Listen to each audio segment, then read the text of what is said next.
m'appelle Jonathan, j'ai passé 5 ans chez Captain Train, une boîte qui s'appelait Capitaine Train, qui est devenue Captain Train, qui s'est fait racheter par Trendline en 2016. Et j'ai fait tout un tas de trucs, mais je me suis principalement occupé ce qu'on appelait l'expérience du service client.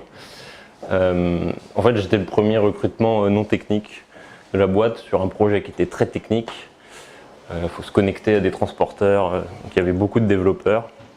Donc quand je suis arrivé, il y avait tout ce qui n'est pas technique à faire, mais au fur et à mesure, je me suis un peu recentré sur ce qui était aussi un peu la raison d'être de la boîte, qui était de bien considérer ses clients.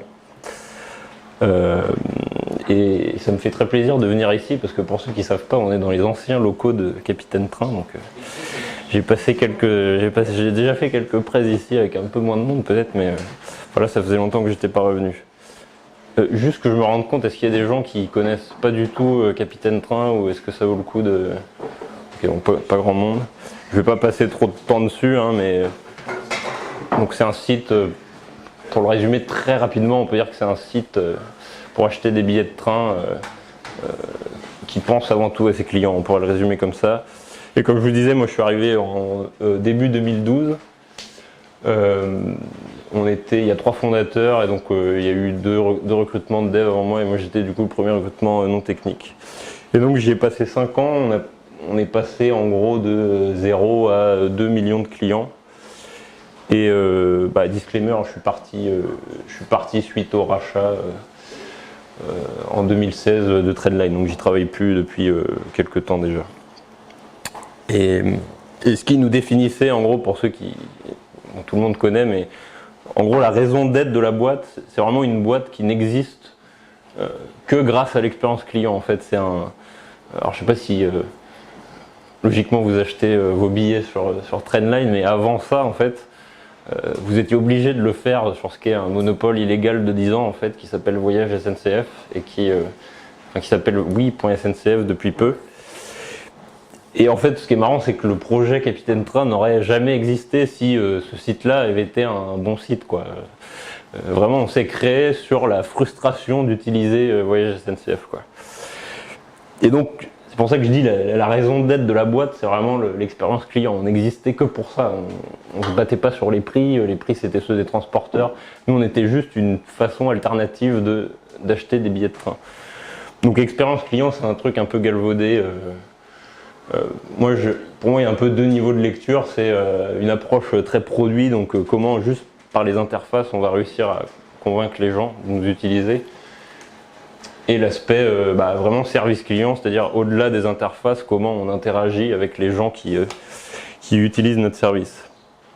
Donc je suis là pour vous parler de service client évidemment, mais plus spécifiquement ce soir, la question que tout le monde me pose, qui est quand même le sujet de ce soir, c'est le scale. Alors voilà, tout le monde me dit, mais comment vous avez fait pour passer de 0 à X millions de clients en gardant une telle proximité avec les gens? C'est un peu le truc que tout le monde me demande. Comment vous avez réussi à garder cette qualité de service? Comment vous avez fait pour scaler? Alors, c'est le problème j'ai du mal avec les anglicismes, mais là pour le coup c'est hyper dur de trouver un truc français qui veut vraiment dire ça. On peut parler de passer à l'échelle et tout, mais pour moi c'est pas... cette notion de scale, donc j'essaie d'éviter les anglicismes, mais là pour ce sujet-là c'est compliqué. Et souvent, vous savez, les gens disent je vais passer de 10 à 20 boutiques ou de 1 à 1000 clients et je scale. Et en fait, pour moi, c'est pas du tout ça. Le scale, c'est vraiment un truc beaucoup plus exponentiel, quoi. L'exemple pour bien comprendre, pour moi, c'est Google, quoi. La première requête Google, c'est la requête la plus chère de l'histoire de Google, parce qu'elle amortit je sais pas combien d'années de R&D avant, et ensuite chaque requête coûte 2 fois moins cher que celle d'avant. Donc pour moi, c'est ça le scale. Et évidemment, dans le service client, c'est pas tout à fait le même délire, quoi. On est dans le service client, il y a service. Et le service, c'est quand même le truc qui, par définition, est pas scalable, quoi. Donc pour moi, c'est un truc qui est linéaire, un peu par définition, quoi. Donc le fait de vouloir scaler son service client, c'est... Il y a une petite contradiction dans le concept, quoi. Et d'autant plus avec notre vision qu'on avait, nous, qui était très artisanale en gros. C'est-à-dire qu'on est là pour s'occuper de chaque client un par un, avec beaucoup d'empathie, avec vraiment on va s'occuper de lui du mieux qu'on peut. Et du coup, c'est vraiment un truc qui est difficile à mettre à l'échelle par définition. C'est pour ça que le sujet est intéressant. Mais pour moi, la vraie question, c'est pas tellement de scaler, c'est plus de comment on fait pour affronter une croissance assez énorme qui retombe sur le support souvent quand on est dans une phase, on va dire, post-product market fit où là on commence à avoir une avalanche de tickets et beaucoup de boulot sur le support. Donc là, tout ce que je vais vous présenter, c'est pas tellement, pour moi, c'est pas des techniques pour scaler son service client, quoi. C'est plus, je vais juste me contenter de vous raconter ce qui nous a marché pour nous dans l'optique de réussir à affronter la croissance qu'on a eue et s'approcher un peu de ce qui est pour moi un peu une utopie d'un service client vraiment scalable. Alors la plupart des boîtes traitent ce problème de cette manière-là. J'adore les images je connais pas très bien les call centers, mais en réalité, ça ressemble pas du tout à ça. Hein. Mais bon, sur tous les sites de grosses boîtes, vous avez des images comme ça, fantastiques, de stock photo, voilà. Donc nous, évidemment, c'est à peu près l'opposé de ce qu'on voulait faire sur ce sujet-là. Mais c'est quand même intéressant de voir que c'est la solution un peu, je vais pas dire de facilité, mais la plupart des boîtes vont traiter ce sujet comme ça. Allez, on prend un petit call center à l'étranger et puis c'est bon. Donc nous, c'est à peu près, évidemment, c'est l'inverse de ce qu'on voulait faire sur l'expérience client, parce que c'était vraiment ce qui définissait la boîte. Et du coup, quand on prend pas cette option, c'est dur, quoi. Comme je vous disais, c'est linéaire par définition, et du coup, c'est gros challenge pour tout le monde, et peut-être encore plus pour nous, parce que je vais pas passer trop de temps là-dessus pour pas vous ennuyer, mais le train, c'est un univers, c'est une jungle incroyable, quoi. Voilà, par exemple, tout ce que vous avez sur un billet de train, le nombre d'informations, en fait, ça donne à peu près une idée de ce qui se passe quand on achète un billet de train et de la complexité tarifaire qu'il peut y avoir derrière. La SNCF, vous avez 1600 tarifs, je crois. Moi, j'ai passé 5 ans à faire ça tous les jours et au bout de 5 ans, j'apprenais toujours des nouveaux tarifs que je connaissais pas. C'est un truc... Donc voilà, et ça, c'était vraiment ces dépendances externes, on va dire, qu'on avait vis-à-vis des transporteurs et de l'industrie en général. Pour nous, c'était le premier obstacle pour mettre à l'échelle notre service client, parce que, en gros, quand vous avez que des trucs qui ne dépendent que de vous sur votre produit et que vous êtes les seuls responsables pour changer les choses, en fait, ça va, c'est la partie facile. Ce qui est vraiment dur, c'est quand vous êtes dépendant de plein de transporteurs avec des API pas super sympas et que vous avez plein de trucs au niveau du voyage qui génèrent des imprévus, quoi, et qui retombent sur le support et qui font que c'est compliqué, quoi. Et moi je regarde vachement des boîtes qui sont super fortes sur le support. En boîte US, vous avez des boîtes comme Basecamp, Buffer, Trello, des boîtes comme ça qui sont assez incroyables sur le sujet. Et la grosse différence avec ce qu'on faisait nous, c'est que eux, ils n'ont pas besoin de se coltiner l'API de la Deutsche Bahn pour dire que tel truc ça marche pas. Voilà, ils ont vraiment. Et d'ailleurs, c'est aussi une opinion dans les produits qu'ils font. Genre Basecamp, ils n'ont aucune dépendance externe, quoi. Ils font vraiment tout eux-mêmes. Et ça leur permet d'avoir de prendre en charge un nombre de clients énorme en gardant toujours une petite équipe. Là, je crois qu'ils sont entre 15 et 20 et sur les clients, je ne sais plus exactement, mais ça se compte je pense que ça approche les 10 millions, quelque chose comme ça. Et du coup, les dépendances externes, nous, on a eu... alors en ce moment, il y a eu une grève qui, j'espère pour mes anciens collègues, touche à sa fin, mais je pense que c'était la pire. Mais nous, en juin 2014, on a eu une grève qui était, je pense, une des pires à l'époque. Et vraiment, ça nous a mis dans le rouge, quoi. On s'en sortait, donc on était une petite équipe, on était 3 ou 4, et là, la grève, vraiment, ça nous a vraiment mis dans le rouge. Mais le bon côté, c'est que vraiment, ça nous a forcé à se poser toutes ces questions de comment j'affronte la croissance et comment je gère la scalabilité. À ce stade, c'était juste une question de survie, quoi. On pouvait pas faire autrement. Donc comment on a fait la fameuse question qu'on me pose tout le temps. Vous allez voir, j'ai pas du tout de réponse miracle ou quoi. C'est juste, c'est plutôt des trucs de bon sens. Mais voilà, en gros, quelques pistes de ce qu'on a fait pour affronter la croissance. Je vais boire un peu d'eau. En guise de préambule un peu, c'est pour ça que j'ai mis 0. Il y a une réflexion à avoir sur le choix des canaux que vous avez pour que les gens puissent contacter votre service client. Et souvent c'est pas traité comme un sujet sur lequel on a beaucoup de latitude, alors qu'en fait c'est un vrai choix. Et c'est un choix qui va tout déterminer, quoi, en fonction de la manière dont les gens peuvent vous contacter. Du coup, souvent les gens prennent le truc un peu par défaut, et nous, pour le coup, on a eu une position assez tranchée là-dessus. Le choix fondamental pour moi, c'est est-ce que vous faites plus de la communication asynchrone avec vos clients, donc grosso modo des emails, hein, ou est-ce que vous tendez, ou alors vous faites tout, ou est-ce que vous tendez plus vers du temps réel, donc téléphone, ou alors chat, on peut le voir un peu entre les deux parfois. Moi, je classe quand même plutôt ça dans les temps réels, parce qu'en gros, la vraie question, c'est quelles attentes vous déclenchez en fonction des canaux que vous avez. Et quand un client vous envoie un email, eh ben, il n'a pas du tout les mêmes attentes de réactivité que quand il va ouvrir quand il y a une pop-up de chat qui pop. Maintenant, il y a ça sur les sites de toutes les startups, Intercom qui pop en bas à droite, bam, est-ce que je peux vous aider, machin. Et tout de suite, là, ça donne une attente de réactivité qui est...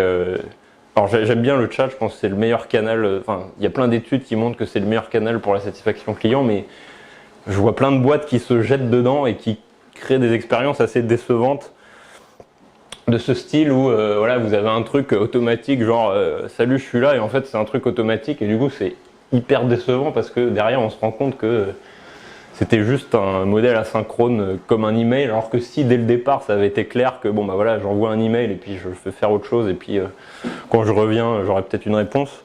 Là tout de suite le design le fait de faire du chat en tant que canal entrant, ça a des implications complètement différentes en réactivité, mais pas que.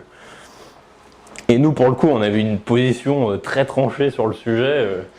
C'est pour ça que j'en parle dès le début, c'est que ça détermine pas mal de choses. On a choisi dès le début de ne pas faire de téléphone, en tout cas pas en tant que canal entrant, et pas de chat non plus, même si on s'est posé la question, mais on n'avait pas mis en place de chat. Et en gros, j'avais fait un blog post là-dessus que je partageais souvent aux clients qui se posaient la question pourquoi vous n'avez pas de téléphone. Et en gros, ce qui expliquait la décision principalement, c'est qu'on était très rarement capable de donner des réponses aux gens du tac au tac, quoi. On n'avait pas forcément besoin de chercher très longtemps, mais c'est encore une conséquence de ce que je vous expliquais avant sur la complexité ferroviaire. C'est qu'en gros, quand quelqu'un avait une question, la plupart du temps, on devait se loguer sur son compte, regarder ses passagers, quelle date ils avaient, quelle date de naissance ils avaient, quelle carte de réduction ils avaient, quelle date ils cherchaient, quel transporteur, est-ce que c'est un aller-retour, est-ce que c'est tel tarif. En gros, ça génère une infinité de cas particuliers qui fait que pour nous, ça aurait été très compliqué Et donc quand les gens appellent, c'est qu'ils veulent une réponse vraiment tout de suite. Et nous, les clients s'en rendaient pas forcément compte, mais si on avait eu du téléphone, on aurait donné des expériences clients bien moins bonnes que ce qu'on était capable de faire par email, où du coup, les gens, globalement, quand ils envoient des emails, ils ont des attentes de réactivité assez basses, parce que globalement, vous avez tous testé des services clients. De manière générale, vous envoyez un mail, vous savez pas trop s'il est arrivé, ça tombe dans une boîte noire, et puis si vous avez de la chance, si on vous répond, ça arrive au mieux quelques jours plus tard. Et nous, du coup, les gens étaient majoritairement habitués à ça, et quand on leur répondait en quelques heures ou en moins d'une heure, tout de suite, ça créait des expériences incroyables, quoi. Donc tout ça pour dire que le choix des canaux, c'est assez sous-estimé, parce qu'on souvent on prend les trucs un peu par défaut, alors qu'il y a moyen de faire des vrais choix qui vont... Nous, pour le coup, on n'aurait jamais réussi à absorber autant de croissance si on avait eu du téléphone. Enfin, la synchrone, ça nous a vachement aidé à scaler. Mais le truc le plus important, c'est ça, c'est que dès le départ, on a essayé de voir le service client comme quasiment un membre de l'équipe produit, en fait. Donc le rôle du service client, vous allez vous dire, ok, c'est on reçoit des tickets, des emails, machin, on répond. oui, c'est le truc qu'on s'imagine, mais nous, c'était même pas le premier rôle du support. Nous, on le voyait comme la première mission, c'était ok, comment on peut faire pour que cet email que je viens de recevoir, ça n'arrive plus jamais à l'avenir. Qu'est-ce qu'on peut changer dans le produit pour faire en sorte que juste ce problème n'arrive plus jamais à l'avenir. Et c'est vraiment ça le truc fondamental qui nous a permis d'absorber pas mal de croissance. C'est que pour nous, le rôle du support, c'est pas juste de dépiler des tickets, c'est en gros d'améliorer le produit, quoi, et de profiter de la position qu'il a de proximité avec les clients pour faire des changements importants dans le produit qui vont permettre de passer à l'échelle. En gros, c'est une posture vraiment de prévention, quoi, plus que juste arriver en bout de chaîne en réaction. Ça peut paraître évident, hein, mais vous imaginez pas le nombre de boîtes qui sont pas du tout dans cet état d'esprit, qui prennent le support comme un truc qui arrive en bout de chaîne et en fait qui réfléchissent pas du tout à comment je pourrais utiliser cette matière première pour améliorer mon produit et in fine ne plus avoir de support, parce que pour moi c'est ça l'enjeu, quoi, c'est de best support is no support. C'est quand le produit est tellement bien que vous n'avez même pas besoin d'écrire au service client pour réussir à ce que vous voulez faire. Donc l'enjeu, c'est vraiment de rendre les clients autonomes. Fondamentalement, si vous avez un bon produit, un bon design, enfin, si on raisonne vraiment jusqu'au bout du truc, il n'y a pas de raison que les gens aient besoin d'un service client, quoi. Donc je suis pas un gros fan des KPI de manière générale, mais un des seuls trucs que je regardais, c'était le taux de contact, par exemple. C'est-à-dire combien parmi tous les clients qu'on a, c'est quoi la proportion qui va écrire au service client, et est-ce que ça augmente beaucoup moins vite que la courbe qu'on a des nouveaux clients. Donc comme je disais, si vous y réfléchissez 2 secondes, en fait la seule raison de l'existence d'un service client, c'est qu'il y a un produit, c'est que le produit est défaillant quelque part, quoi. Donc nous on raisonnait vraiment comme ça, et c'est un état d'esprit qu'il faut avoir qui permet juste de régler les problèmes à la source de manière durable, et qui fait qu'on a réussi à scaler. Donc c'est vraiment derrière chaque ticket, on se disait ok, comment on peut faire pour améliorer ça dans le produit et que juste ça n'arrive plus jamais.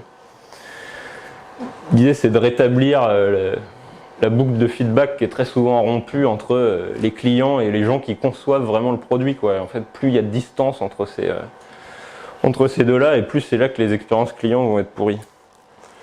Donc ça peut être plein de petites choses, hein. C'est des trucs qu'on s'imagine pas forcément quand on pense au service client, alors que pour moi c'est exactement son rôle. Voilà, ça peut être bosser sur des bugs, des features manquantes, des problèmes d'ergonomie. Des fois c'est des conneries, c'est du copywriting sur des messages d'erreur, des choses comme ça. Et pour moi le rôle du support, c'était vraiment ça, quoi. Je pense que personne contacte un service client pour le plaisir. Et notre rôle, c'était de profiter de notre position privilégiée, de nous rendre dispensables, en fait, de faire en sorte que le support, idéalement, il n'y ait même pas besoin de nous, quoi. Et pour moi, c'est vraiment les gens, c'est totalement sous-estimé, mais les gens qui ont une position privilégiée pour réussir à faire ça, quoi. Parce que toute la journée, vous parlez avec vos clients, vous savez comment ils s'expriment, vous avez l'opportunité pour creuser quels sont les vrais problèmes, etc. Donc quelques exemples, je ne vais pas y passer trop de temps, mais ce qu'on aimait bien appeler support driven development, c'est des sujets qui émanent du support, en fait, et que si on n'avait pas eu cette organisation-là, c'est des sujets qui seraient encore retombés dans la pile de tickets. Donc là c'est tout con, hein. On a juste suggéré un truc pour les fautes de frappe, enfin c'est pas très compliqué à faire, voilà.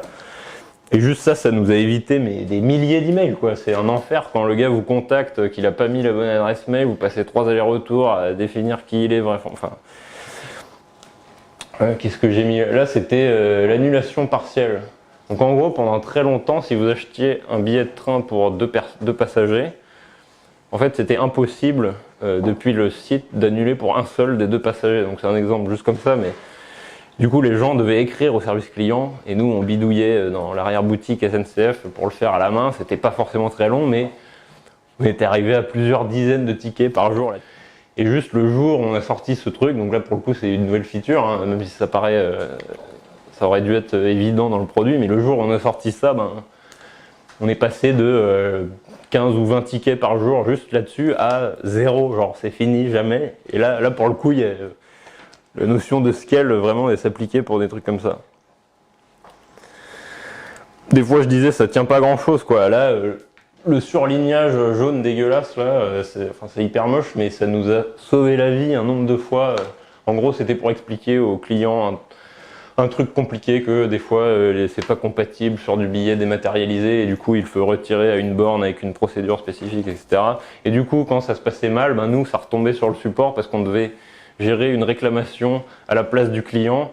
Donc c'était trop bien, il voyait vraiment qu'on s'occupait bien de lui, mais en termes de charge de travail c'était pas du tout soutenable. Et voilà, le jour où on a mis ça, ça s'est pas totalement terminé, il y a toujours des mecs qui foncent, qui comprennent rien, mais on a divisé, j'ai pas le chiffre exact, mais on a vraiment divisé le taux de contact sur ce sujet-là par beaucoup.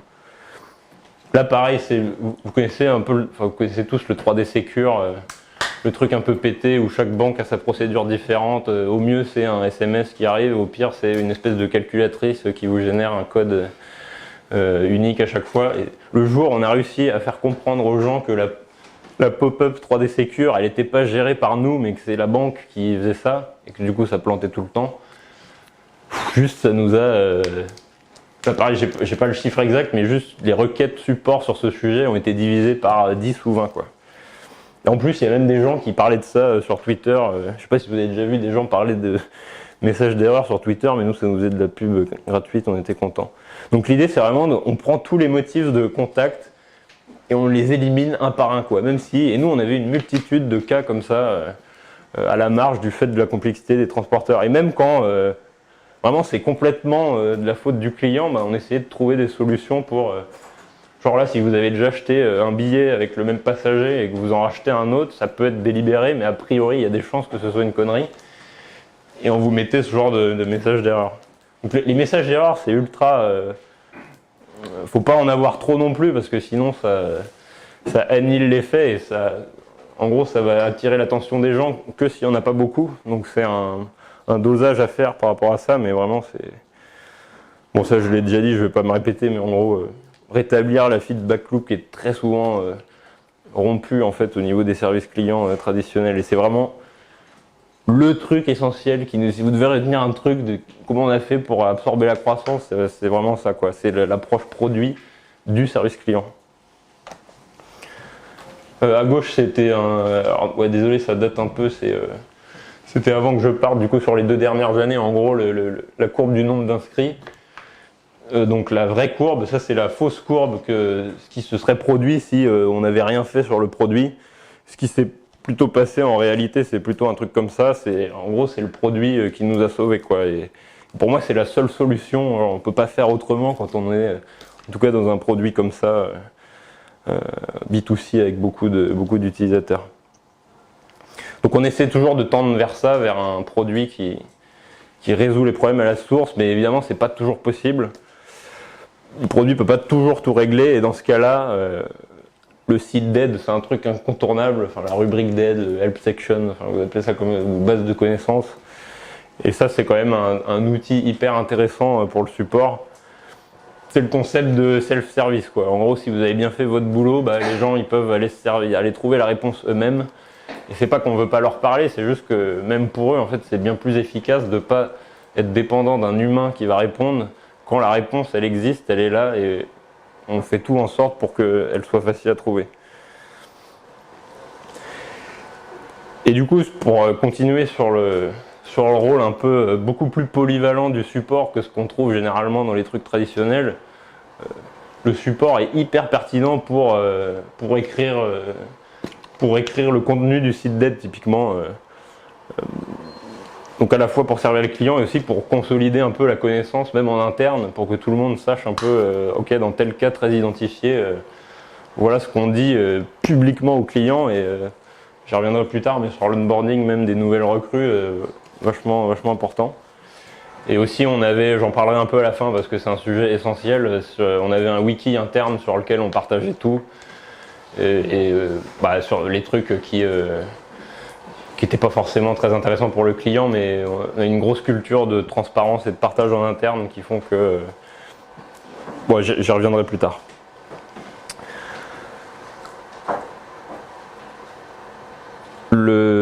Ouais, donc les gens du support sont hyper pertinents pour écrire, quoi. Enfin, nous, on recherchait des gens qui écrivaient très bien, non seulement pour répondre aux gens parce que tout était par écrit, mais aussi pour écrire des articles d'aide ou des choses comme ça. J'ai mis bonus, mais en fait, je me rends compte que c'est même pas plus un bonus, c'est juste que si vous voulez que vos articles d'aide ils soient lus et accessibles par les clients, ben, il y a de fortes chances que les clients cherchent sur Google, donc il y a tout intérêt, en plus du bonus SEO pour l'acquisition, on va dire, parce que ça fait plein de pages ultra. Nous, en plus, c'était sur les problèmes de train où il y avait vraiment une place à prendre pour le coup, avec un langage un peu compréhensible de vrais humains et pas juste des trucs très corpos qu'on peut trouver sur la SNCF. Au-delà de nous rapporter plein de nouveaux clients juste par ce canal, ben c'est une porte d'entrée assez incontournable pour les gens qui ont besoin d'aide, quoi, tout simplement. Un autre truc qui nous a vachement aidé, c'est qu'on a mis dans notre produit directement une aide contextuelle. C'est-à-dire qu'en gros, on avait donc vous avez un bouton d'aide qui était visible sur toutes les pages de l'app, enfin, du site et aussi sur nos apps mobiles. Et ce qu'on faisait, c'est que en fonction du contexte, enfin, de ce que vous étiez en train de faire sur le site, ben, on vous suggérait des trucs différents, quoi. Donc là, typiquement, l'exemple c'est quoi? Là, j'étais en train de jouer avec mes passagers. Du coup, bah, en premier, on va mettre un truc sur comment ça se passe sur les passagers, carte de réduction, fidélité. Et donc, on a défini tout un tas de contextes comme ça, qui fait qu'au lieu de cliquer sur Aide, d'arriver sur Aide, de faire une recherche, juste on rapproche les gens de ce qu'on pense qu'ils ont besoin et qu'on affine à force d'échanger avec eux. Ça, pareil, je pense que si on n'avait pas eu ça, on aurait eu beaucoup plus de mal. En parallèle de tout ce qui est site d'aide, ressources, il y a toute une réflexion à avoir sur comment font vos clients pour accéder jusqu'au service client, quoi. Par quel parcours ils doivent prendre, comment ça se passe pour... c'est quoi le parcours pour quand je veux écrire au support ou quand je veux vous contacter. Et c'est un arbitrage pas du tout évident entre, bah ouais, d'un côté vous voulez être plutôt facile à contacter pour pas être comme toutes ces boîtes où c'est un formulaire totalement planqué et il faut faire 50 sous-menus pour y arriver et tomber sur un truc automatique machin. Donc vous voulez être un peu accessible et montrer que vous êtes une boîte humaine et tout, et à la fois quand il y a beaucoup de volume, bah, vous voulez pas non plus être trop... enfin que les gens vous écrivent pour n'importe quoi, et du coup c'est vraiment un savant dosage. En gros, c'est vous vous placez où sur cette échelle-là, quoi. Donc à gauche, plus vous êtes à gauche, plus vous allez avoir un énorme volume de contacts, de gens qui vous contactent pas forcément pour toujours des bonnes raisons. La plupart des cas, ils auraient pu trouver la réponse eux-mêmes. En fait, ils vont vous écrire juste parce que vous êtes ultra accessible. Mais à la fois, c'est cool parce que vous êtes, voilà, vous n'êtes pas comme une grosse boîte où il faut slalomer pour trouver. Vous êtes accessible. Genre, je sais pas, tout le monde connaît Zappos, qui est un peu la boîte, l'exemple que tout le monde connaît sur l'expérience client. Bah, vous avez le numéro de téléphone partout sur le site, en gros, en haut, c'est impossible de le rater. Et puis plus vous allez vers la gauche, bah, plus ça va être dur pour les gens de vous contacter, ça c'est le côté moins cool. Mais à la fois, vous allez avoir des contacts beaucoup plus pertinents, quoi. Alors, si vraiment ça devient très dur de vous contacter, ben, les gens qui vont arriver à le faire, du coup, ils auront du feedback ultra qualifié parce que juste c'était plus dur de vous contacter, donc ils auront moins abandonné, quoi. Et le but, c'est vraiment pas que les gens abandonnent parce que vous passez à côté du feedback hyper enrichissant pour améliorer votre produit, etc. Donc c'est vraiment, bon, évidemment, quand on grossit, on a plus tendance à se décaler vers la droite au fur et à mesure, mais c'est un savant dosage à trouver en fonction des ressources qu'on a aussi en interne. Truc qui nous a complètement changé la vie. Donc au début, on balançait notre adresse email, pareil, partout sur vous cliquiez sur Aide, on balançait notre adresse email. Et ça a duré très longtemps, en fait, on a eu ce truc assez tard et vraiment ça nous a... je vous disais, quand on a été dans le rouge sur la grève de 2014, là ça fait partie des gros chantiers, enfin c'est pas un si gros chantier, mais trucs qui nous ont vachement aidés. En gros, ça permet de contextualiser les demandes de manière... ça peut vous éviter 3-4 allers-retours juste pour peu efficace pour échanger de l'information. En gros, il y a plein de trucs où les humains sont encore meilleurs que les machines, mais s'il y a un truc où les humains sont nuls par rapport aux formulaires comme ça, c'est pour échanger de l'information, quoi. Quand vous devez répliquer une adresse email ou une référence de dossier, c'est pas possible d'être plus efficace que si c'est auto-rempli directement avec un formulaire de ce genre. Et ensuite, quand les demandes arrivent du coup dans notre back-office, nous, on peut faire tous les réglages nécessaires pour s'organiser en interne pour que ça nous fasse gagner du temps, qu'ils soient bien qualifiés, qu'ils arrivent dans la bonne catégorie, avec toutes les infos dont on a besoin dès le départ. Et pour ça, le formulaire, c'est un truc incontournable, quoi. Donc nous, c'était vraiment full custom, truc qu'on a construit en fonction vraiment de nos besoins. Et le bon côté de l'avoir eu assez tard, c'est un peu comme la rubrique d'aide, quoi. C'est arrivé tard, mais du coup, le jour où on l'a mis, on savait exactement ce qu'on avait besoin pour s'en sortir.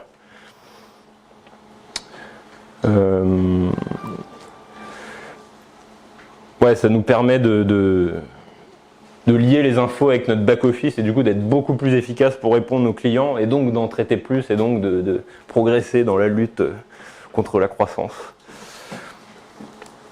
À la fin des formulaires, attention aux promesses quand même. Alors, moi j'ai une position assez extrême là-dessus, mais pour moi les promesses sont des dettes.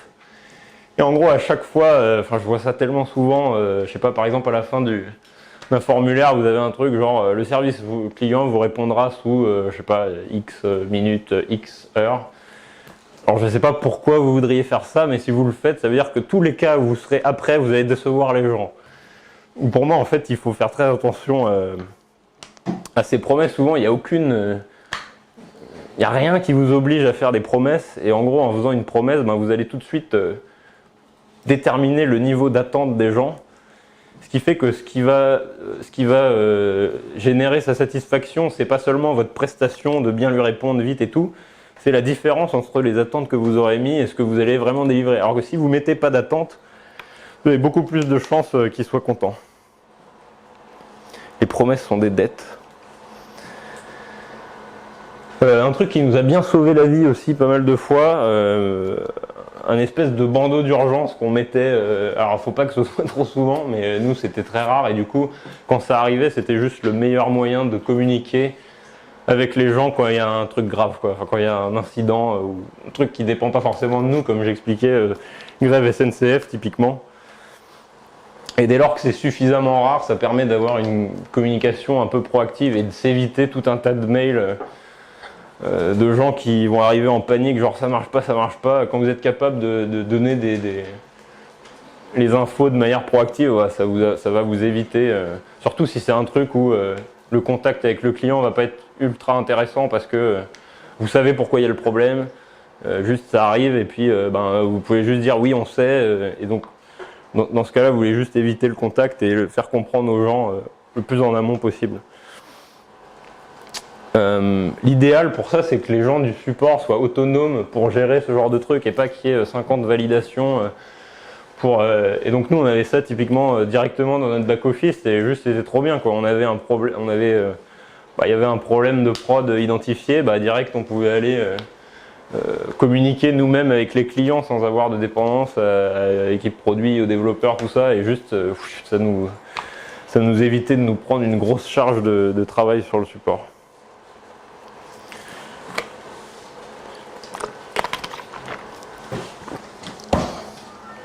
Alors, énorme sujet sur les outils internes. C'est tout ce qui va permettre en gros au service client d'être plus efficace, quoi. Donc essentiellement, nous c'était ce que l'industrie appelle les helpdesk, c'est-à-dire l'interface de gestion des tickets et back office.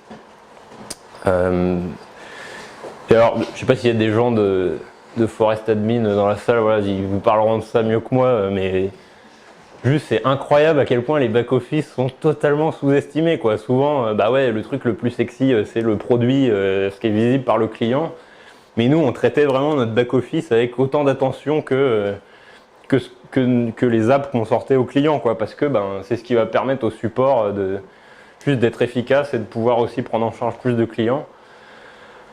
Vraiment, l'idée, c'est qu'on traquait le moindre clic inutile, parce que souvent, c'est des trucs qui se répètent plusieurs dizaines, centaines de fois par jour, et des fois, juste mis bout à bout, mais ça fait des différences de productivité incroyables, quoi. Et nous, vraiment, c'est un des trucs essentiels qui nous a permis d'y arriver. Donc, éradiquer tous les clics inutiles, et c'est vraiment le quotidien, enfin, le back-office, c'est la maison du support, quoi. On passe nos journées dessus, et tous les moindres clics inutiles que vous pouvez éviter, tout ça, ça se répercute en positif sur l'expérience client parce qu'on leur répond plus vite et du coup on peut aussi en traiter plus. Et le truc trop cool qu'on avait pour bosser sur ces sujets-là, c'est que nous, dans l'équipe support, on avait carrément des développeurs dédiés en fait. C'est-à-dire, parce que c'est un problème que tout le monde a à chaque fois que je parle avec d'autres gens qui font du service client ou même d'autres du marketing, il y a une espèce de goulot d'étranglement technique sur j'arrive pas à faire passer mes sujets alors que c'est vachement important pour moi. Et nous, même nous, vraiment la culture du client, c'était ce qui définissait la boîte. Donc tout le monde faisait du support, enfin tout le monde avait bien conscience de ça. Mais même nous, on a eu ce problème de ouais, c'est super important pour le support, mais à côté de ça, il y a d'autres trucs dans la roadmap qui sont pas moins importants et comment tu arbitres. Et en gros, ce qui se passait avant qu'on ait ça, c'est que des gens qui étaient en plus super chauds pour nous aider, des développeurs, étaient obligés de dévier de leur propre roadmap juste pour nous aider sur nos sujets, quoi. Et du coup, on a un peu résolu ce problème dès lors qu'on a eu des gens qui n'avaient pas besoin justement de dévier de leurs tâches quotidiennes, puisque c'était vraiment le cœur de leur job. Juste d'améliorer les outils internes et aussi de porter un peu la voix des clients dans toutes les discussions vraiment techniques, quoi. Parce que le support n'a pas forcément... quand il y a un débat technique sur pourquoi il faut faire tel truc, évidemment le support va pas être aussi pertinent qu'un dev. Et nous vraiment, c'est pas très compliqué comme solution, mais je pense nous on en avait deux, ça a vite été... clairement, moi j'avais une roadmap sur 5 ans pour ces gens-là, tellement au quotidien j'avais des trucs optimisés sur mais là on perd 2 clics. Et souvent, voilà, c'est pas des sujets très prioritaires dans les boîtes. Et nous, ça nous a vraiment aidé dès qu'on a réussi à avoir ça. Et du coup, on était, juste pour donner une idée, on était une quinzaine, quand je suis parti, on était une quinzaine de gens au service client et on avait 2 développeurs dédiés. Et je pense qu'ils nous ont épargné, c'est difficile à chiffrer, mais sans problème, l'embauche de 10 ou 20 personnes au support, quoi. Donc quand il y a besoin de convaincre des gens qui sont réticents à ça, juste l'argument coût en général, ça marche bien. Au-delà de tout ce qui était donc outils internes, on était tous un peu des gros geeks de productivité et de tous les... Moi je suis un gros fanboy je sais pas s'il y en a qui ont des Mac qui connaissent Alfred, c'est un truc de productivité extraordinaire. Si ça vous intéresse, j'ai même fait un blog post dessus tellement c'est incroyable ce truc. Ça fait plein de choses, mais entre autres il y a ce qu'on appelle l'expansion de texte, c'est-à-dire que vous pouvez en gros déclencher écrire du texte, déclencher du texte avec des raccourcis clavier. Donc typiquement pour les trucs que vous allez écrire très souvent, des phrases d'intro, des phrases de conclusion, ou même un problème récurrent sur lequel vous avez grosso modo tout le temps le même discours. Juste avoir un truc comme ça, ça fait gagner un temps fou au niveau de la productivité, on va dire individuelle de chacun. Donc moi j'aime bien Alfred, mais il y a plein d'autres trucs qui le font. Il y a Text Expander qui est très connu, il y a A-Text aussi, il y a d'autres solutions, c'est pas peu importe la solution en fait, c'est juste que je pensais que tous les gens du support de la Terre connaissaient ce truc, en fait pas du tout, quoi. Il y a plein de gens, non, moi je retape tout à chaque fois.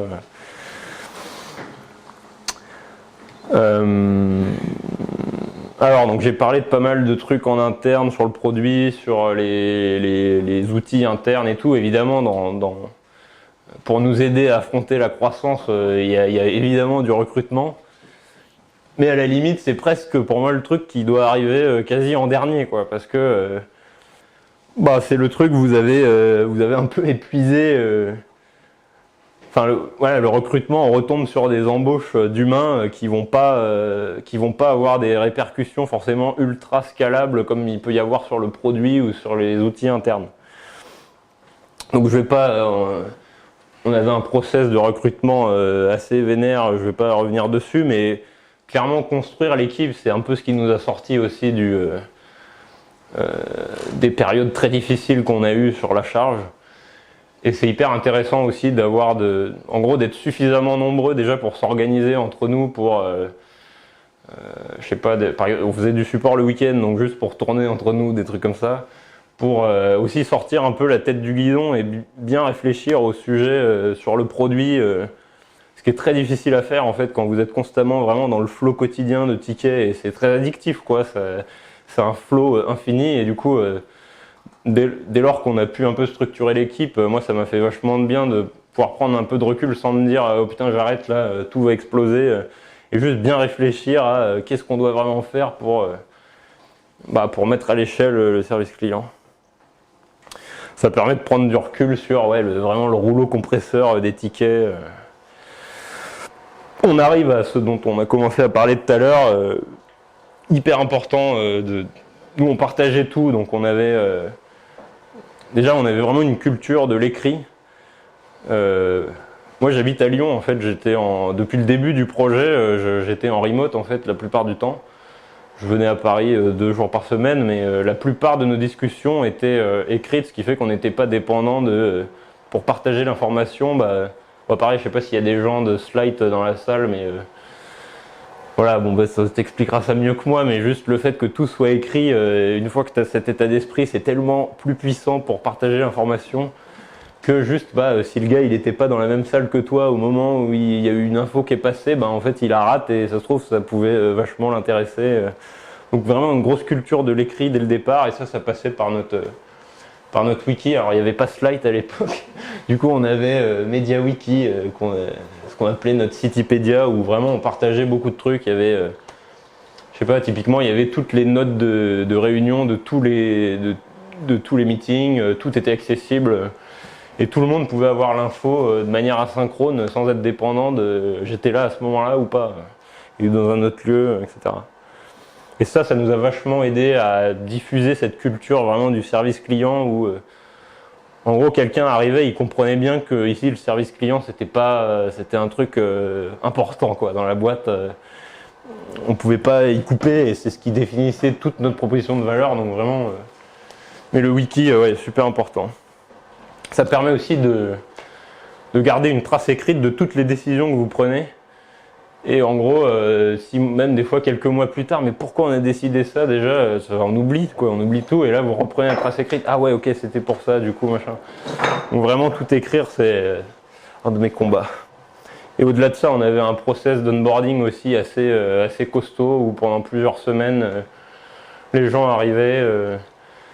Globalement, les 3 premières semaines, je crois, ils bouffaient de la tarification transporteur. Enfin, on leur expliquait ce que c'était qu'un billet de train, vraiment comment on faisait du support, comment on voyait tous ces sujets-là, et pour que vraiment ça puisse perdurer, même quand l'équipe a beaucoup grossi, quoi.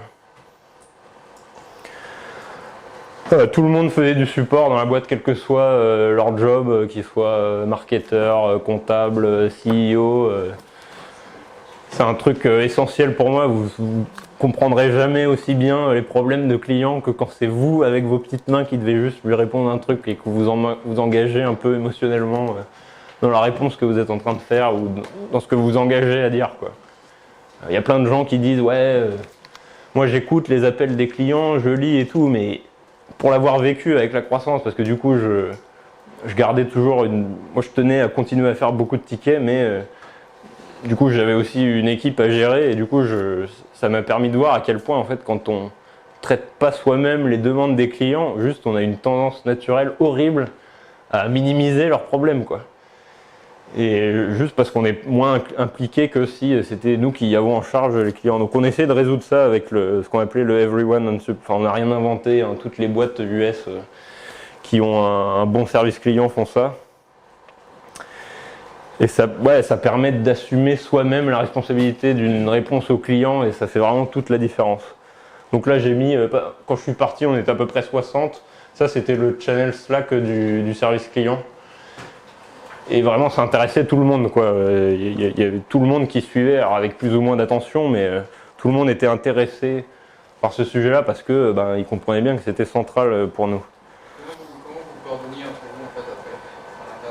Ah ouais, on a pas mal itéré là-dessus.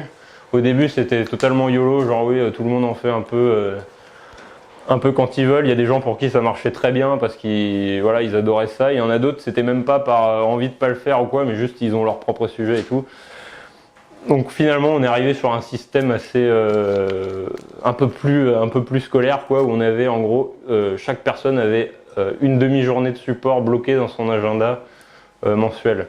Après, l'idée c'est pas donc c'est un truc raisonnable, tu vois, une demi-journée par mois, ça va pas bousculer une roadmap, ça va pas. Et l'idée c'était pas du tout de l'imposer aux gens, quoi.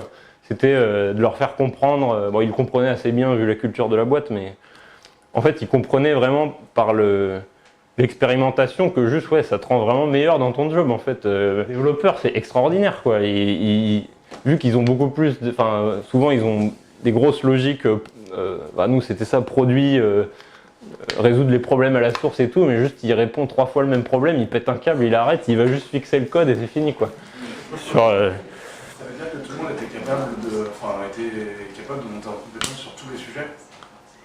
Pour le support, ouais, alors évidemment il y en a plein qui avaient trop peur au début, mais du coup c'était aussi le rôle de l'équipe support de les encadrer sur leur session de EOS du coup. Et pour nous c'est trop bien, enfin c'était nos périodes de méta support entre guillemets où les gens se rendent compte aussi de à quel point les transporteurs c'est compliqué, à quel point les vrais problèmes des clients, l'impact que ça a. Ce que je fais moi au niveau du produit, ah ouais, ça se traduit comme ça quoi au final. Donc ça c'est pour moi c'est le meilleur moyen de faire comprendre aux gens l'impact de ce qu'ils font, les conséquences que ça a, le bon comme le mauvais. Pareil quand vous sortez une feature et qu'il y a des gens qui attendent ça depuis des années et que du coup c'est le développeur qui va prévenir tout le monde un par un, mais c'est trop bien quoi. Les gens ils sont amoureux de toi, enfin c'est super cool. Qu'est-ce que vous avez mis en place pour montrer la visibilité sur les issues qui brûlent le plus? C'est des discussions? Alors, je pense que c'est un truc essentiellement culturel, comme je disais, c'était vraiment dans la culture par défaut de la boîte, donc tous les sujets du support, je pense, étaient plus importants que dans une boîte un peu plus traditionnelle. Et après, on avait ce qu'on a commencé à faire quand on était un peu plus nombreux, on avait des points réguliers entre vraiment l'équipe produit et quelqu'un qui essayait de prendre un peu de recul sur ok c'est quoi les trucs vraiment les plus importants pour le support. Donc on avait ce truc là de points mensuels entre l'équipe produit et l'équipe support. Ça c'est quand on a commencé à devenir assez gros. On a eu des product managers très tard dans la boîte parce que comme j'expliquais un peu au début c'était vraiment c'était un rôle un peu partagé par déjà les développeurs qui avaient une énorme culture produit quoi et pas juste code. Et aussi le service client qui avait vraiment l'idée d'aller au-delà de juste dépiler des tickets et d'améliorer le produit quoi. Mais est-ce que vous n'avez pas le danger peut-être de mettre tout le monde sur le support, c'est de mettre la réactivité au détriment du problème résolu. On a nous-mêmes, alors nous c'est plutôt un produit B2B, mais des requêtes clients. Et si tu réponds à tes requêtes clients, tu fonces, tu dis je veux traiter le problème, parfois tu t'attaques pas à la racine du problème. Enfin, ça peut être un danger s'il n'y a pas une discipline qui est plutôt côté produit du coup, à tout ça. Et du coup c'est bien non si le produit peut découvrir ces problèmes là directement. À la fin tu peux risquer de dénaturer ton produit, à résoudre plein de problèmes. Ah oui, ça c'est un autre sujet, vraiment produit pour le coup, où évidemment oui, il faut pas dire oui. Enfin, nous on disait non à la plupart des suggestions. Dès que tu as un produit qui plaît, tu te fais bombarder de feature requests. Or nous, ce qui nous définissait, c'est qu'on avait dit non à plein de trucs pour que le produit soit ultra simple. Et ouais, là-dessus, on était assez... Là, pour le coup, c'est plus une qualité du support d'être capable d'expliquer pourquoi on va dire non à cette idée, même si elle est sans doute bonne et tout. Juste par principe, on dit non déjà pour commencer. Et si ça commence à revenir beaucoup, là, on va commencer à bien réfléchir à pourquoi, essayer de creuser et tout. Mais oui, après ça retombe dans des logiques produits. En tout cas, là, ce que moi j'essayais de faire, c'est que les gens puissent déjà avoir la visibilité, cette visibilité-là sur. Et tous les gens qui faisaient du support, mais trouvaient ça trop bien de voir à quel point ça leur ouvrait les yeux sur certains trucs, des problèmes réels des vrais gens, quoi. Mais donc quand c'est nous-mêmes, c'est encore plus probant forcément. Bon, ça je crois que je l'ai déjà dit plein de fois. Cette idée vraiment, ouais, en fait, pourquoi les services clients sont mauvais de manière générale, c'est que vous avez une distance énorme entre les problèmes des clients et les gens qui vont être capables de résoudre le problème, quoi. Et nous, tout ce qu'on essayait de faire, qu'on a réussi à faire, alors c'est jusqu'à une certaine limite, hein, maintenant Trendline c'est une boîte complètement différente, ils sont sur des volumes qui n'ont même plus rien à voir avec ce que moi j'ai connu, mais déjà on a réussi à s'en sortir jusqu'à plusieurs millions de clients avec ces principes-là. Il y a plein de pièges au niveau plus managérial sur comment un peu on gère une équipe support.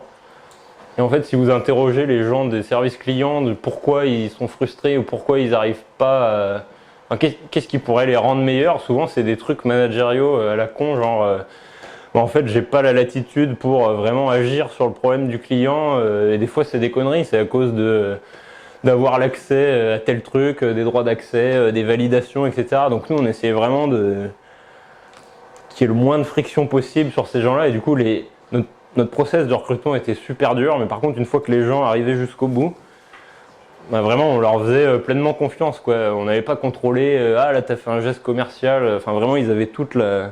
Évidemment ils s'imprégnaient de ce qu'on avait dans notre wiki, de notre culture et tout, mais il y avait un gros niveau de responsabilisation qui fait aussi pour moi que le job est beaucoup plus intéressant que ce qu'on s'imagine traditionnellement d'un service client, un truc assez répétitif, où on déclenche des scripts. Nous vraiment c'était, faisons l'opposé de ça, quoi.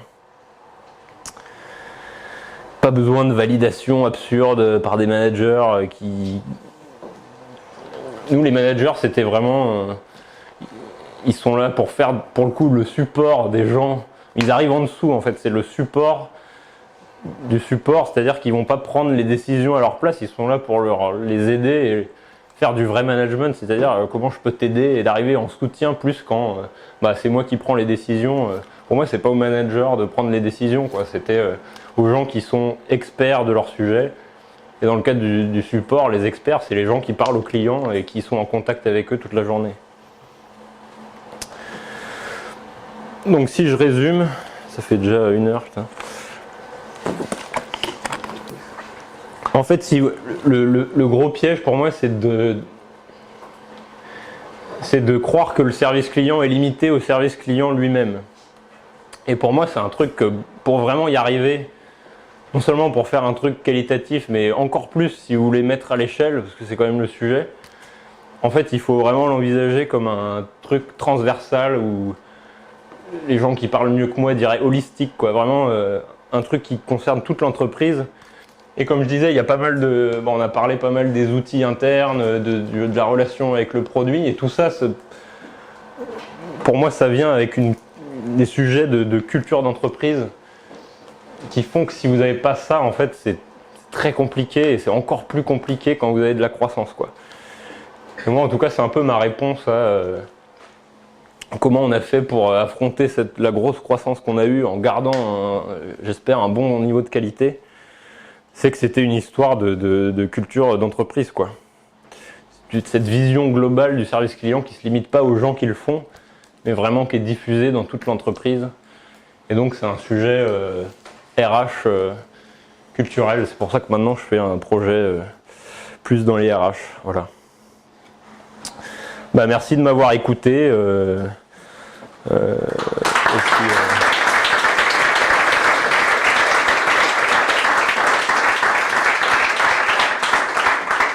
Si ça vous intéresse, j'ai bientôt fini, là, je dois envoyer mon manuscrit. J'ai écrit un livre qui reprend un peu tout, avec plus de détails. Du coup, c'est ce qui est cool dans un livre, c'est qu'on peut vraiment aller jusqu'au bout. Et du coup, si l'éditeur fait bien son boulot, ça devrait sortir en octobre, là. Et vous pouvez vous inscrire si ça vous intéresse sur le lien que j'ai mis. Voilà, si vous avez des questions, je peux essayer d'y répondre. Ouais. Là d'abord. J'avais une question sur l'optimisation du produit. Tu as montré au début des optimisations vraiment subtiles qui ont permis de diminuer le ticket au support. Comment tu fais pour passer une feature qui peut paraître du nice to have au produit et elle va passer en priorité et à le présenter en must-have quand eux ont leur roadmap de leur côté. Tu le fais faire les tickets en rapport avec avec ce problème, ça marche très bien. Non, bah ouais, c'est les sujets d'arbitrage roadmap, j'ai pas de réponse incroyable par rapport à ça, mais je pense qu'on en revient à chaque fois à des sujets de culture. Si les gens ont conscience eux-mêmes de l'impact que ça a, en fait souvent ils sont pas dans la meilleure position pour comprendre à quel point c'est grave, quoi. Et du coup, moi l'idée c'est d'essayer de leur faire comprendre directement, et je pense qu'il n'y a pas de meilleure façon que d'être soit confronté toi-même au problème, soit d'essayer d'aider quelqu'un qui a ce problème. Et du coup, si tu n'arrives pas à l'aider, bah, ça te fait chier, et ça te donne une mauvaise expérience, et c'est tout le contraire de ce qu'on veut faire. Donc, voilà un peu comment on essaie de faire. Ouais. Est-ce que tu penses que c'est important que la personne de support soit de la même nationalité que le client? Ah ouais, nous on était vraiment sur la qualité d'écriture, on faisait pas de compromis, quoi. Du coup, sauf sur l'anglais, on va dire l'anglais business, où voilà, moi je parle un anglais business, quoi. Et par contre, sur toutes les, donc on avait maintenant c'est encore plus, mais à l'époque on avait français, anglais, espagnol, italien. On a embauché des natifs de chaque langue, ouais, c'était indispensable. Voilà, sauf pour l'anglais où du coup tout le monde parlait un peu anglais, et puis sur l'anglais on s'autorisait à ce que ce soit un niveau un peu business, mais vraiment, enfin moi le premier truc que je regardais dans les candidatures c'est l'expression écrite, quoi. Vu qu'on faisait tout par écrit, non seulement pour les clients mais aussi en interne, c'était vraiment le critère le plus important, quoi. Tu en as parlé au début, tu disais que c'était pas forcément le sujet le plus sexy dans une startup. Ouais. Du coup, ma question, c'est comment est-ce que tu fais pour recruter des profils clever sur ces postes? De toute façon, moi je galère. Tu travailles où? Chez Anaxago, qui est une boîte d'investissement. Je connais pas. La forme de crowdfunding où on a 80 000 clients, bref, on a plein de tickets. Du coup, on a tout le monde, de gens bien calés parce que c'est de la finance. Et c'est difficile de trouver des postes. Ouais, carrément. Bah, alors nous déjà on a eu une chance incroyable de marque employeur entre guillemets, où le produit plaisait tellement aux gens que je pense de fait ça nous ramenait plein ouais. Mais ce qu'on a essayé de faire quand même, c'est de faire transparaître cette culture là qui est vraiment un truc différent, quoi, sur le service client, de la faire transparaître dans nos blog posts, dans nos offres d'emploi, partout où on écrit sur le site. Et moi, c'est ce qui m'a donné envie de bosser pour cette boîte, quoi. J'avais bien vu qu'ils prenaient le sujet du service client de manière opposée à... Alors maintenant, il y a de plus en plus de boîtes qui ont bien compris que c'était essentiel et tout, mais parce que le projet est super vieux, hein. Ça a commencé en 2009, quoi. Et il n'y avait pas du tout la hype des startups qu'il y a maintenant. Enfin voilà. Et du coup, ça tranchait encore plus. Moi, j'ai lu l'offre d'emploi, mais juste, je suis tombé amoureux, quoi. J'avais jamais vu une offre d'emploi aussi bien écrite et qui donnait autant la passion du service client. Alors je suis sans doute un peu passionné aussi au départ, mais donc c'est vrai que il y a pas mal de boîtes qui galèrent là-dessus parce qu'elles n'ont pas. Nous, je te dis, c'est une chance, quoi. Mais à la fois, c'est quand même un truc voulu. On a mis tous nos efforts dans le produit, donc c'est des efforts qu'on mettait pas ailleurs, hein, sur le marketing, sur plein de trucs au départ au moins. Et du coup, ça a payé parce que non seulement on avait des clients super contents, mais on donnait aussi envie à des gens de travailler avec nous, quoi. Et je pense que c'est la meilleure manière de recruter, c'est d'inspirer les gens, soit avec ce que tu communiques dans ton produit directement, ou soit ce que tu publies sur ton blog ou des choses comme ça. Donc c'est vrai que pour les boîtes qui n'avaient pas l'exposition qu'on a fini par avoir dans l'écosystème, ou d'un moment, j'ai pas de réponse miracle là-dessus, mais déjà, essayer de faire comprendre vraiment que le support est considéré différemment, ça me paraît être un bon début de solution. Et là, il y a, je sais pas, genre ce genre de meet-up où il y a quand même, moi je commence à voir pas mal d'initiatives. Les gens qui fédèrent un peu l'écosystème, genre The Family, ils parlent tout le temps de Capitaine Train. Au bout d'un moment, les gens commencent à comprendre, ah ouais, le support c'est quand même important en fait. Et donc, moi, de ce que je vois de loin, j'ai quand même l'impression que dans les startups, c'est un sujet qui est beaucoup plus mature là-dessus qu'il y a quelques années, quoi. Donc je pense que ça va dans le bon sens. Et d'avoir des profils ultra qualifiés et que ce soit pas bizarre de vouloir faire une carrière en service client quand tu sors d'école, quoi. Parce que oui, si je dis ça à mes camarades de promo, logiquement, ils vont me regarder bizarrement, là. Ils vont s'imaginer les micro-casques, des trucs comme ça. Donc voilà, je pense qu'en expliquant, il y a moyen d'inspirer des gens, hein, mais c'est pas facile. Ouais. J'avais deux questions. J'en avais une, c'est est-ce que tu mettais en place en termes d'animation managériale des analyses de performance un peu décalées par rapport à ce qui se fait communément dans les services clients? La deuxième question, c'est ça te prenait combien de temps globalement de faire l'inboarding de nouvelles recrues pour qu'elles soient vraiment complètement intégrées dans... Alors je commence par ça pour rebondir. C'est un bon indicateur pour comprendre à quel point le train c'est pas possible, quoi. Les gens qui arrivaient chez nous, j'estimais que pour qu'elles soient, on va dire, à peu près à l'aise avec le flux entrant, donc on va dire répondre aux 3/4 des tickets sans trop vraiment ne rien savoir, ça prenait environ 6 mois, quoi. Donc pendant 6 mois tu comprends rien, c'est quoi ce tarif, comment ça marche, Enfin, on avait des trucs assez archaïques en termes d'interaction avec les API transporteurs où on bricolait dans un truc qu'on avait bricolé nous-mêmes pour faire certaines modifications, etc. Donc il y a des trucs qui se sont améliorés avec le produit, mais on gardait toujours ce côté un peu bidouilleur sur certaines opérations d'après-vente qui, du point de vue du client, ont l'air très simples, quoi. Si tu veux échanger un billet au tarif carte week-end, et ben en fait tu peux pas annuler juste le retour parce que tu as une contrainte d'aller-retour, ce qui fait que quand tu simules un échange, et ben il faut que ce soit au même tarif. Enfin, et des cas comme ça, t'en as, je te dis, il y a 1600 tarifs, donc bordel monumental. Donc 6 mois à peu près pour que les gens soient à peu près. Et le bon côté de ça, c'est que donc à la fois c'est horrible parce que vraiment tu comprends rien au début, on prévenait bien les gens, ça va. Le bon côté, c'est que ça, par rapport à l'image qu'on a souvent du service client où tu arrives quand même au bout d'un moment à avoir un peu fait le tour de ton job et répondre toujours au même truc, voilà, ça renouvelait. Je dis, moi même au bout de 5 ans, tous les jours, c'est pas une blague, hein, tous les jours je découvrais des nouveaux trucs que je connaissais pas sur les tarifs SNCF, quoi. Et encore, je faisais pas trop les transporteurs allemands ou italiens, des trucs comme ça, mais il y avait une complexité infinie, quoi. Et du coup, la première question, j'ai déjà oublié. Ouais, l'animation et la mesure de la performance. Ah ouais.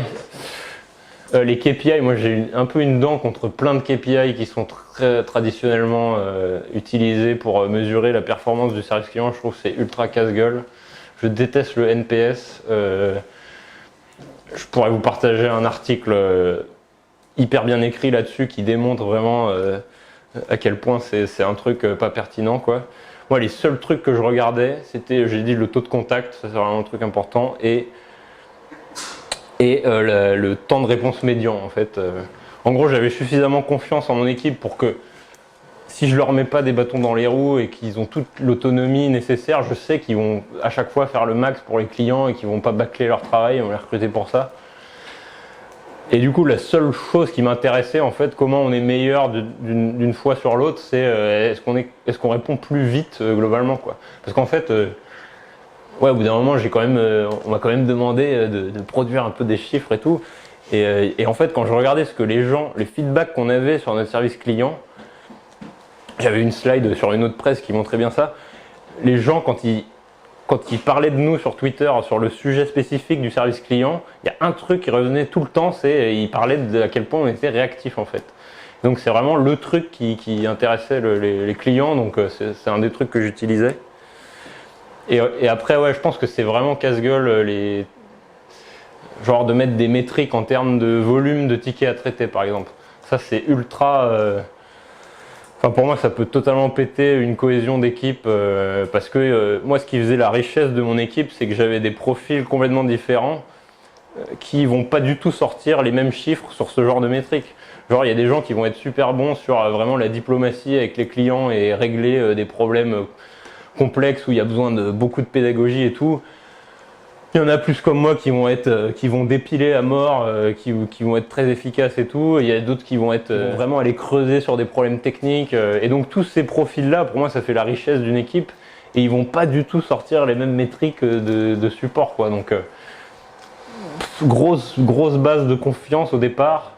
Et après, pas trop obnubilé par les KPI, mais il y a quand même des trucs intéressants à regarder. Un truc qu'ils ont fait après que je sois parti, que je trouve pas mal pour un peu mesurer, c'est qu'ils ont, comment le dire simplement, il ils ont recréé un espèce de NPS en beaucoup plus qualitatif pour moi parce qu'en gros, ils évaluaient la satisfaction des clients sur la base de, non pas d'un truc qu'on te soumet en tant que sondage, genre, je sais pas, vous avez tous répondu au NPS, enfin moi c'est insupportable, tu as une interaction avec un service client et le lendemain tu reçois un email, alors vous avez pensé quoi machin, tu réponds au mec, tu reçois un deuxième, enfin, non seulement on n'avait pas envie d'embêter nos clients avec ça, et du coup ce qu'ils ont fait c'est qu'ils évaluaient la satisfaction des clients, donc déjà c'était l'équipe en interne qui l'évaluait et pas le client lui-même, parce que les biais du NPS ils viennent que les clients comprennent pas la question en gros, et puis vous avez une échelle complètement pétée sur 10, où en gros un 0 vaut pareil qu'un 6, enfin bon je partagerai l'article sur le NPS qui est vraiment intéressant, très bien sourcé et tout. Et du coup, pour finir sur le NPS maison, si on peut dire, que Trendline avait recréé, c'était en gros quand le client répond à une réponse que tu lui as fait. Donc ça veut dire que c'est de son initiative, quoi. Et là, même s'il dit merci, en fait c'est incroyable. Ça veut dire qu'il a compris que, même si c'est juste pour dire merci, ben, pour moi ça équivaut à un 9 sur du NPS sur 10, quoi. Donc il y avait du coup échelle beaucoup plus réduite. Et pour moi, c'était une évaluation du support bien plus pertinente que ce qu'on a dans les trucs traditionnels. Et un truc que je pense, si vraiment on avait voulu sortir des KPI, où on n'a peut-être pas assez bossé là-dessus, moi j'aime bien le système de peer review comme tu as dans le code, et nous on essayait de le faire, alors c'était encore au stade informel, mais je pense que ça peut être intéressant d'avoir ça comme métrique, où tu évalues, tu prends un ticket au hasard, voilà, et tu fais réfléchir l'équipe sur ah tiens, est-ce que là tu penses qu'il a bien répondu, qu'est-ce qu'on aurait pu faire de mieux. Je pense que ces logiques là, on n'était pas encore arrivé jusque là, mais si j'avais dû continuer, je pense que j'aurais creusé dans ces trucs là. Ouais.